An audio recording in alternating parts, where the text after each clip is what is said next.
L'attitude fondamentale réclamée par Jésus pour entrer dans le royaume, ce n'est pas de tant parler et phraser que de conformer toute notre vie à la volonté de son Père. Il s'agit de vivre la réalité humaine de créature voulue par le Père dans sa tendresse. Ce n'est pas quiconque me dit Seigneur, Seigneur qui entrera dans le royaume des cieux, mais celui qui fait la volonté de mon Père qui est dans les cieux. Matthieu 7, verset 21.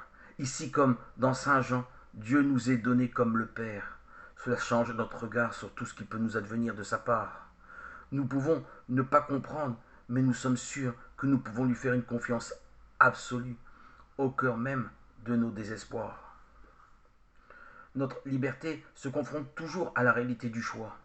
Les paroles du Seigneur peuvent nous enchanter, mais pour qu'elles nous fassent entrer dans le royaume des cieux, il faut passer à l'action et les vivre. Car la liberté se réalise toujours dans la contrainte et l'effort, la volonté du Père. C'est aussi ce terrible quotidien qui nous fait accepter notre condition de créature fragile et mortelle. Le royaume des cieux n'est pas programmé pour des robots. Jésus nous rappelle qu'il s'emporte de force. Non, la marche vers le royaume n'est pas la marche d'un troupeau bêlant.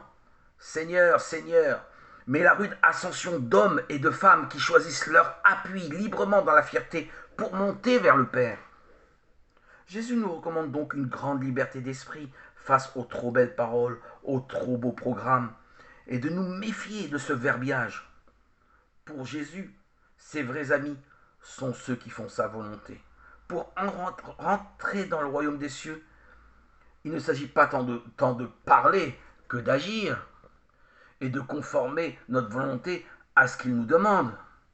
Cela rejoint exactement sa pensée exprimée si souvent dans Saint Jean, comme ici au chapitre 15, verset 15. Si vous m'aimez, vous garderez mes commandements.